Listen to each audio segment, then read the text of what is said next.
Salve, salve, torcida vascaína, voltamos com o nosso canal Vamos Vasco. Pessoal, depois desse roubo que foi o último jogo do Vasco, sexta-feira, o Vasco se prepara para enfrentar amanhã o Avaí. Vamos falar bastante dessa partida, a situação do Vasco na Série B, cada dia mais complicada, cada dia mais difícil de um possível retorno à Série A. Também vamos falar aqui da situação de jogadores, né? O jogador Valber contratado, que deverá chegar essa semana. Também vamos falar aí do Daniel Amorim, será que já está merecendo a vaga no time titular? Vamos falar tudo isso e muito mais agora no nosso canal. Mas antes já sabe, deixa aí aquele like, se inscreve no canal, ativa o sininho pra você não perder nada e ajudar o nosso canal aí a chegar a 150 mil inscritos. A fase do Vasco não anda nada fácil, mas vocês ainda continuam aqui fiéis ao nosso canal, assistindo aqui. Muito obrigado, queria agradecer demais aí a todos que sempre estão aqui acompanhando. Queria mandar um salve aí pro Nordeste, que sempre tá em peso aqui no nosso canal, Rio de Janeiro também. Muito obrigado a todos vocês e ao Brasil todo que me acompanha aqui, vascaínos espalhados aí pelo mundo afora. Muito obrigado a todos vocês. Se você me assiste, gosta do nosso canal, mas não tá inscrito, se inscreve aí para ajudar demais a gente chegar a 150 mil inscritos.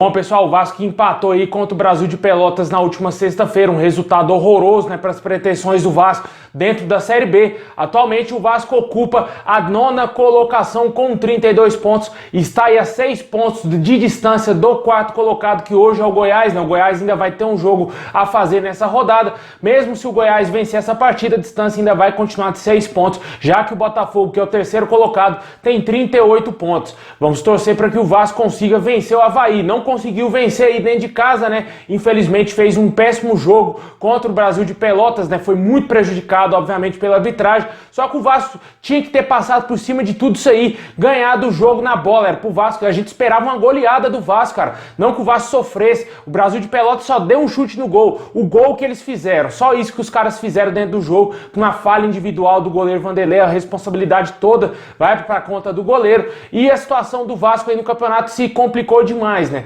Cada dia que passa o Vasco não consegue se manter mais próximo do G4, pelo contrário, vai se distanciando mais e vê adversários como, por exemplo, o Botafogo, que tem um time muito mais inferior do que o nosso, lá dentro do G4 se consolidando e cada vez mais próximo de voltar para a elite, e o Vasco chupando o dedo. E o técnico Marcelo Cabo, né, que também tá lá no Goiás, conseguindo resolver a situação do time goiano e levar também o Goiás para a primeira divisão. O Vasco encaminhando a largos passos para permanecer na segunda divisão. Amadorismo que toma conta do nosso clube. A diretoria fraquíssima, jogadores fracos, não vão resolver a situação do Vasco, que tudo indica é que esse time não vai ter forças para voltar para a primeira divisão, pelo que eu venho assistindo. Essa é a minha opinião. Eu torço, claro, óbvio, tenho a esperança sim que esse time vai voltar, mas o que eu tô assistindo, cara, não me agrada. Não agrada nenhum torcedor vascaíno. O torcedor vascaíno já desistiu. Tem muito, a grande maioria desistiu de ver o Vasco novamente subir, cara. Até porque um time que perde pontos para o Brasil de Pelotas jogando em São Januário vai conseguir o que na competição, meu amigo? Time que perdeu pontos pro penúltimo colocado, maior saco de pancadas da competição,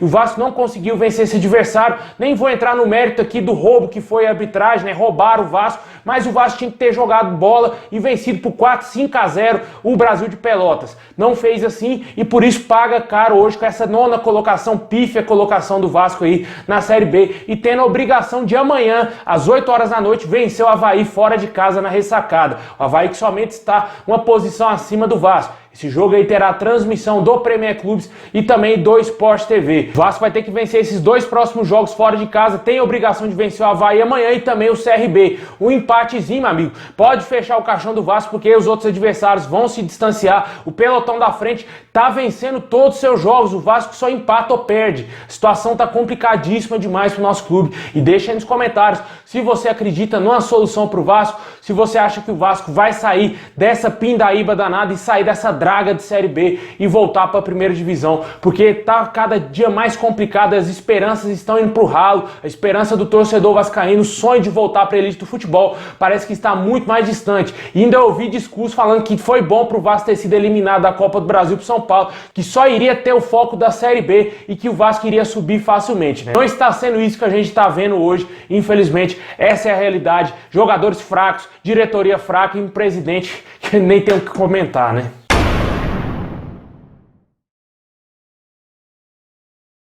pro jogo de amanhã aí contra o Avaí, talvez o Lisca possa fazer algumas alterações aí no time, né? Talvez possa entrar com a volta do Morato ao time titular, no lugar possivelmente do Gabriel Peck. O reforço contratado, John Sanches, não terá condição para jogar amanhã contra o Avaí. Vai estrear em campo com a nossa camisa contra o CRB na próxima semana. E a gente espera que o Vasco consiga aí vencer o jogo amanhã, cara. É a única solução pro Vasco. Também tem a situação aí do Daniel Amorim, né? Muitos torcedores do Vasco querem a entrada do Daniel Amorim aí no time titular, no lugar do Germancano. O Germancano já vive um jejum enorme, né? Ele se igualou com o maior jejum que ele viveu dentro do nosso clube por não marcar gols, né? 9 partidas sem balançar a rede. E por isso o torcedor pede a entrada do Daniel Amorim, né? Que sempre entra, ele faz algo de diferente, né? Fez o gol de empate aí do Vasco contra o Brasil de Pelotas. Já no primeiro turno, contra esse mesmo adversário, ele fez também um gol de cabeça, né? Naquele jogo o Vasco conseguiu virar nessa partida e infelizmente só somou um ponto. O torcedor ainda vive a expectativa de jogadores que estão na base, ou melhor, que voltaram para a base, que retornam aos profissionais, como é o caso do Juninho e do MT, que estão gastando a bola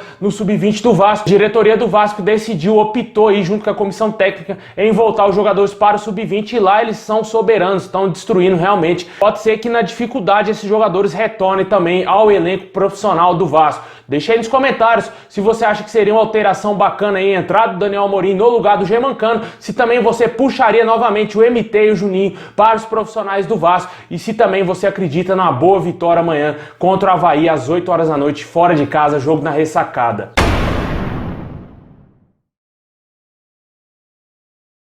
Bom, pessoal, e para fechar, vamos falar da situação do zagueiro Valber, né? O Vasco ainda não oficializou, pessoal. O jogador está contratado ainda, segundo o Globoesporte.com, mas ainda não foi oficializado pelo nosso clube. Talvez essa turbulência aí que aconteceu nessa partida contra o Brasil de Pelotas tenha possibilitado que o Vasco tivesse anunciado esse reforço aí até mesmo ontem ou hoje. Até o momento o Vasco não fechou essa contratação oficialmente e a gente aguarda aqui o anúncio do nosso clube. O jogador chega aí em tese para ser realmente titular da equipe e a expectativa é que ele chegue essa semana aí, faça exames médicos, seja apresentado e quem sabe tem até condição de jogo contra o CRB. Como eu falei já do John Sanches, né, ele só vai ter condição de jogo também contra o CRB, ele não vai viajar com a delegação do Vasco pro jogo do Avaí, né?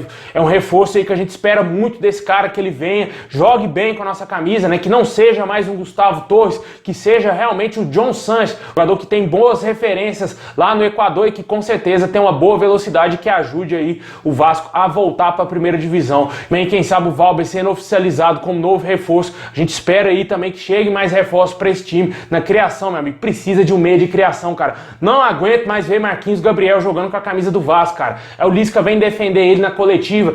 Por um lado, eu entendo a função do treinador, ele tem que sempre motivar os seus jogadores. O que a gente assiste não é o que condiz com os números do atleta, não. O atleta tem números elevadíssimos pelo que ele apresenta dentro de campo. Acho que o Vasco poderia tentar ir ao mercado contratar mais um meia experiente aí pro time. Falou bastante do Nenê, né? Esse nome acho que já está praticamente descartado, tanto que não tem mais nenhuma informação sobre esse assunto. Infelizmente a situação do Vasco segue sendo essa. A diretoria do Vasco parece que não tem interesse em contratar um meia. Os caras ainda preferem contratar um lateral esquerdo do que um meia. Tá certo, o Zeca quando vai atacar deixa uma avenida. A gente viu muito isso no jogo contra o Brasil de Pelotas, o Zeca flutuando ali pelo meio, só que o lado esquerdo do Vasco ficou totalmente desprotegido. O Brasil de Pelotas explorou bastante aqueles erros ali do Zeca, né, os erros defensivos do lado esquerdo do Vasco. Só que o time gaúcho não tinha qualidade para atacar mais o Vasco e por isso que o Vasco ainda conseguiu um empatezinho, senão era para ter perdido demais. Teve um momento da partida que eu achei que o Vasco ia ser goleado, até porque o Brasil de Pelotas já tinha feito um gol, estava tendo mais um pouco da posse de bola, tentando pressionar o Vasco. Esses problemas aí precisam ser corrigidos urgente. Não acho que seria necessária a contratação do lateral esquerdo. Eu colocaria aí, se tá com problema na lateral, colocaria o Riquelme, cara. Deixa o jogador evoluir, deixa o cara jogar bola, para ele crescer como profissional, é um ativo do clube. Se o Vasco permanecer na segunda divisão,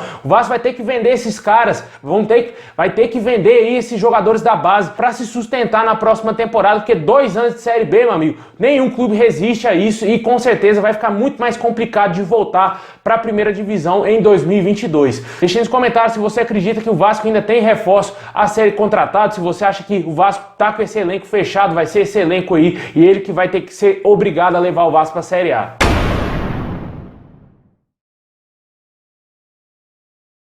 Bom, pessoal, é isso aí. Muito obrigado a todos vocês. Deixa o like, se inscreve no canal, ativa o sininho para você não perder nada. Tamo junto, saudação vascaína a todos.